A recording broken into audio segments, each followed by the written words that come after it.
ನಮಸ್ಕಾರ ಸ್ನೇಹಿತರೆ, ನಾನು ಅಶೋಕ್ ಕುಮಾರ್ ಶೀಲ್ವಂತ್. ಇವತ್ತಿನ ವಿಷಯ ಏನಪ್ಪ ಅಂದರೆ, ಏನು ಕಲಬುರಗಿ ಜಿಲ್ಲೆಯ ಸೇಡಂ ತಾಲೂಕಿನ ಮೇ ಅಲ್ಟ್ರಾಟೆಕ್ ಸಿಮೆಂಟ್ ಲಿಮಿಟೆಡ್ ಏನಿದೆ, ರಾಷ್ಟ್ರೀಯ ಸಿಮೆಂಟ್ ವರ್ಕ್ಸ್ ಆದಿತ್ಯನಗರ್ ಮಳಖೇಡ್, ಇದು ಯಾವ ರೀತಿ ಇಲ್ಲಿ ಜನರಿಗೆ ಮೋಸ ವಂಚನೆ ಮಾಡ್ತಾಯಿದೆ ಅನ್ನೋದೊಂದು ಇನ್ನೊಂದು ಸಣ್ಣ ಉದಾಹರಣೆ.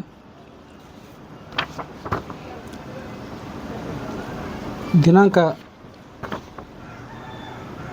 4/8/2012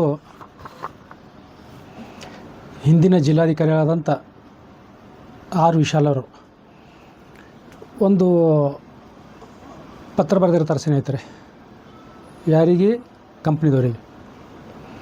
ಏನಂತ? 150 ಕೋಟಿ, ಎಷ್ಟು? 150 ಕೋಟಿ ಏನದ CSR ಥರ ಯೂಸ್ ಮಾಡಬೇಕು.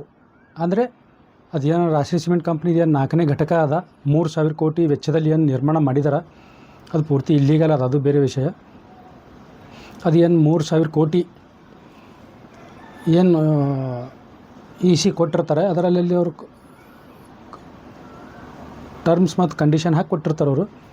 ಅದ್ರದ್ದೇನು ಟೋಟಲ್ ಪ್ರಾಜೆಕ್ಟ್ ಏನಿದೆ 3,000 ಕೋಟಿ, ಅದರದ್ದು 5%. ಅಂದರೆ ಕಲಬುರಗಿ ಜಿಲ್ಲೆಯಲ್ಲಿ ಸಿಮೆಂಟ್ ಕಂಪ್ನಿಗಳು ಆಗ್ಯಾವ, ಏನು ಪಬ್ಲಿಕ್ ಹಿಯರಿಂಗ್ ಆಗ್ಯಾವ, ಏನು ಕಟ್ಟಡ ನಿರ್ಮಾಣ ಮಾಡಿದ್ದಾರೆ, ಸಿಮೆಂಟ್ ಉತ್ಪಾದನೆ ಮಾಡ್ಲತ್ತಾರ, ಅಥವಾ ಮಾಡ್ತಾಯಿದ್ದಾರೆ, ಅಥವಾ ಪ್ರೋಗ್ರೆಸ್ ಮಾಡ್ತಾಯಿದ್ದಾರೆ, ಅಂದರೆ ಅವ್ರು ಟೋಟಲಾಗಿ 5% ಅವ್ರದ್ದೇನು ಟೋಟಲ್ ಕಾಸ್ಟ್ ಇದೆ, ಟೋಟಲ್ ಅಮೌಂಟ್ದು ಅದ್ರದ್ದು 5%. ಅಂದರೆ ಸುಮಾರು ಎಲ್ಲ ಕಂಪ್ನಿಗಳು 2,000 ಕೋಟಿ ಮೇಲ್ಪಟ್ಟಿವೆ. 2,000 ಕೋಟಿ ಅಂತ ಹಿಡಿಯೋಣ. ಆದರೆ ರಾಷ್ಟ್ರೀಯ ಸಿಮೆಂಟ್ ಕಂಪ್ನಿ 4ನೇ ಘಟಕ 2010-11ರಲ್ಲಿ ಏನು 11-12ರಲ್ಲಿ ಏನು ನಿರ್ಮಾಣ ಆಗಿದೆ, ಏನು ಪಬ್ಲಿಕ್ ಹಿಯರಿಂಗ್ ಕಂಡಕ್ಟ್ ಮಾಡಿದ್ದಾರೆ ಆರ್ ವಿಶಾಲ್ ಅವರು. ಅವ್ರ ನೇತೃತ್ವದಲ್ಲೇ ರಾಷ್ಟ್ರೀಯ ಸಿಮೆಂಟ್ ಕಂಪ್ನಿದು ಪಬ್ಲಿಕ್ ಹಿಯರಿಂಗ್ ಕಂಡಕ್ಟ್ ಮಾಡಿದ್ದಾರೆ. ಅವರಿಗೊಂದು ಪತ್ರ ಬರೆದಿರ್ತಾರೆ ಅವರು. ಏನಂತ? 3,000 ಕೋಟಿ ಏನು ಪ್ರಾಜೆಕ್ಟ್ ಇದೆ, ಅದರಲ್ಲಿ 5% CSR ಥರ ಬಳಸ್ಬೇಕಂತ ಕಂಡೀಷನ್ ಹಾಕಿರ್ತಾರೆ ಅವ್ರಿಗೆ, ಒಂದು ಪತ್ರ ಬರೆದಿರ್ತಾರೆ ಅವರು. ಅದರಂತೆ ರಾಷ್ಟ್ರೀಯ ಸಿಮೆಂಟ್ದವ್ರ ಕಂಪ್ನಿದವ್ರು ಕೂಡ ಒಂದು 25 ವರ್ಷದಿಂದ ಟೈಮ್ ಬೌಂಡ್ ಆಗಿ ಒಂದು ಚಾರ್ಟ್ ಕೊಟ್ಟಿರ್ತಾರೆ ಅವರು. 25 ವರ್ಷ ನಮ್ಗೆ ಟೈಮ್ ಕೊಡ್ರೆ ನಾವು ಮಾಡ್ತೀವಂತ. ಅದಕ್ಕೆ ಅವರು ಜಿಲ್ಲಾಧಿಕಾರಿಗಳು ಆಸ್ಪದ ಕೊಟ್ಟಿರೋದಿಲ್ಲ. ಅವ್ರು ಕೇವಲ 5ರಿಂದ 10 ವರ್ಷದಲ್ಲಿ, ಅಂದರೆ 12 ವರ್ಷದಾಗ 2012ರಲ್ಲಿ ಏನು ಕಂಪ್ನಿ ಸ್ಥಾಪನೆ ಆಗಿದೆ, 12ರಿಂದ 24ರವರೆಗೆ, ಅಂದರೆ ಈಗ ಮುಗಿದಿರಬೇಕಿತ್ತು. ಈ 2 ವರ್ಷ, ಇದು 26ನೇ ವರ್ಷ, ಅಂದರೆ 2 ವರ್ಷ ಮುಗಿದಿರಬೇಕಾಗಿತ್ತು. ಅಲ್ಲಿವರೆಗೆ ಇಲ್ಲಿ ರಾಷ್ಟ್ರೀಯ ಸಿಮೆಂಟ್ ಕಂಪ್ನಿ ಸುಮಾರು ಏನಿಲ್ಲ ಅಂದ್ರೆ 150 ಕೋಟಿ ಖರ್ಚು ಮಾಡಬೇಕಾಗಿತ್ತು. ಅದು ಎಲ್ಲಿ ಮಾಡಿದ್ದಾರೆ, ಹೇಗೆ ಮಾಡಿದ್ದಾರೆ, ಅದು ನಿಮಗೆ ಗೊತ್ತು. ಎಲ್ಲ ನಮಗಂತೂ ಏನು ಕಣ್ಣಿಗೆ ಕಾಣ್ತಾ ಇಲ್ಲ.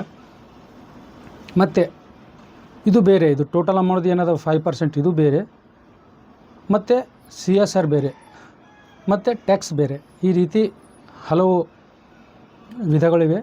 ಅವೆಲ್ಲ ಕಂಪ್ನಿ ಯಾವುದೂ ಟ್ಯಾಕ್ಸ್ನೂ ಕರೆಕ್ಟಾಗಿ ಸಂದಾಯ ಮಾಡ್ತಾಯಿಲ್ಲ, ಕಡಿಮೆ ಸಂದಾಯ ಮಾಡ್ತಾರೆ. ಅದು ಕೂಡ 10 ಕೋಟಿ, ವರ್ಷಿಗೆ 10 ಕೋಟಿ ಆಗ್ತದೆ. ಅದು ಕೇವಲ 1 ಕೋಟಿ ಕೊಡ್ತಾಯಿದ್ದಾರೆ ಅವರು.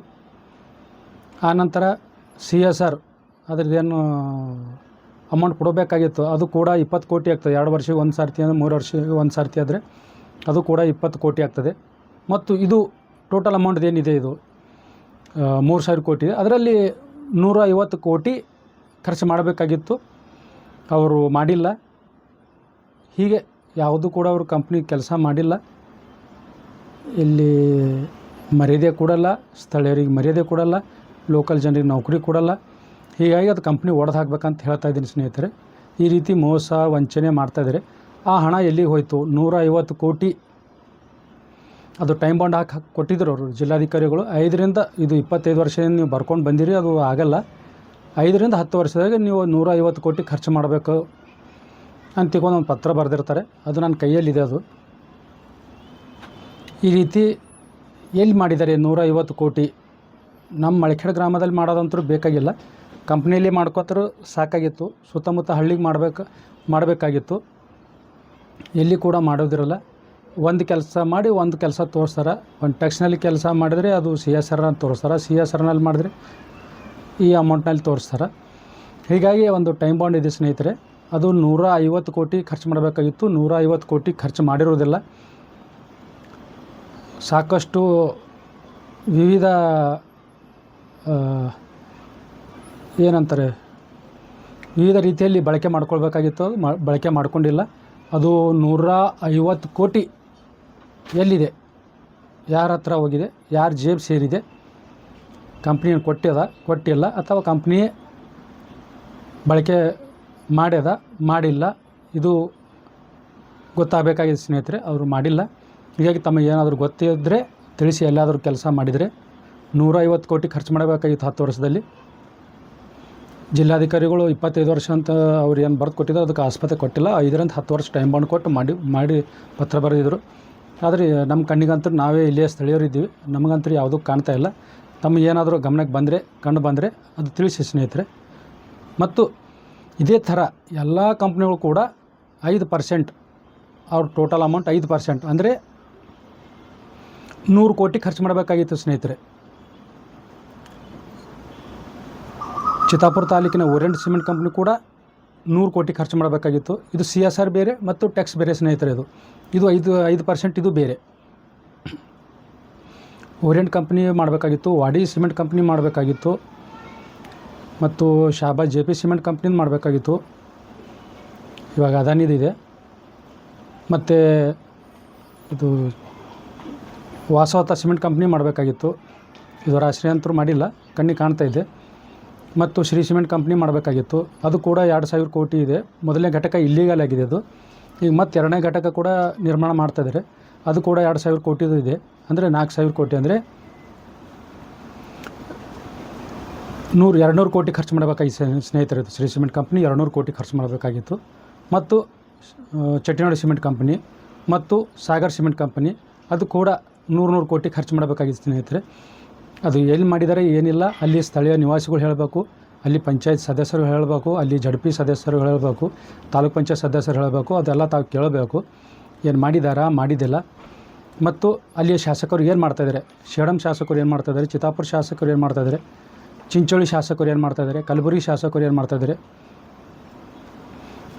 ಸಾಕಷ್ಟು ಕಂಪ್ನಿಗಳು ಕೂಡ ತಮ್ಮ ಕಂಪ್ನಿ ಪ್ರಾರಂಭ ಮಾಡಿಸಲು ಪ್ರಯತ್ನ ಪಡ್ತಾಯಿದ್ದೇವೆ. ಅವು ಕೂಡ ಇದರಲ್ಲಿ ಮಾಡಬೇಕು. ಕಂಪ್ನಿ ಹಾಕಿದ್ಮೇಲೆ ಅಂತೇನಿಲ್ಲ, ಅದು ಟೈಮ್ ಪೀರಿಯಡ್ ಇರ್ತದೆ 5ರಿಂದ 10 ವರ್ಷ. ಅದರಲ್ಲಿ ಅವ್ರು ಮಾಡಬೇಕಾಗಿತ್ತು. ಸುಮಾರು ಏನಿಲ್ಲ ಅಂದ್ರೆ 100 ಕೋಟಿಗಿಂತ ಮೇಲ್ಪಟ್ಟೆ ಮಾಡಬೇಕಾಗಿತ್ತು ಪ್ರತಿಯೊಂದು ಕಂಪನಿ. ಇದು ಟ್ಯಾಕ್ಸ್ ಅಲ್ಲ ಮತ್ತು CSR ಅಲ್ಲ. CSR ಮತ್ತು ಟ್ಯಾಕ್ಸ್ ಹೊರತುಪಡಿಸಿ ಇದು ಟೋಟಲ್ ಅಮೌಂಟ್ ಏನಿದೆ ಕಂಪ್ನಿದ, ಆ ಟೋಟಲ್ ಅಮೌಂಟ್ನಲ್ಲಿ 5% ಕೆಲಸ ಮಾಡಬೇಕಾಗಿತ್ತು ವಿವಿಧ ರೀತಿಯಲ್ಲಿ. ಅದು ಏನಾದರೂ ತಮ್ಮ ಗಮನಕ್ಕೆ ಬಂದಿದ್ದರೆ ತಾವು ತಿಳಿಸಿ ಸ್ನೇಹಿತರೆ. ರಾಷ್ಟ್ರೀಯ ಸಿಮೆಂಟ್ ಕಂಪ್ನಿ ಅಂತೂ ಏನೂ ಮಾಡಿದಿರಲ್ಲ. ಹೀಗಾಗಿ ದಾಖಲೆಗಳ ಸಮೇತ ನಾನು ದೂರು ಸಲ್ಲಿಸ್ತೀನಿ ಜಿಲ್ಲಾಧಿಕಾರಿಗಳಿಗೆ ಮತ್ತು ಉನ್ನತ ಮಟ್ಟದ ಅಧಿಕಾರಿಗಳಿಗೆ. ಅದು ಪತ್ರ ಈಗ ಕೈಗೆ ಸೇರಿದೆ. ಅದು ತಮಗೆ ಏನಾದರೂ ಅಲ್ಲಿ ಏನಾದರೂ ಮಾಡಿದರೆ ಟ್ಯಾಕ್ಸ್ ಹೊರತುಪಡಿಸಿ ಮತ್ತು CSR ಹೊರತುಪಡಿಸಿ ಮತ್ತು ಏನಾದರೂ ಇದು ಯಾವುದು ಕೂಡ ಮಾಡಿರೋದಿಲ್ಲ, ಎಲ್ಲಿ ಮಾಡಿರೋದಿಲ್ಲ. ಆದರೆ ಇದು ಯಾವುದಾದ್ರೂ ಇದು 5%ನಲ್ಲಿ ಯಾವುದಾದ್ರೂ ಮಾಡಿದರೆ ತಿಳಿಸಿ ಸ್ನೇಹಿತರೆ. ಅಲ್ಲಿವರೆಗೂ ಜೈ ಭೀಮ್, ನಮೋ ಬುದ್ಧಾಯ.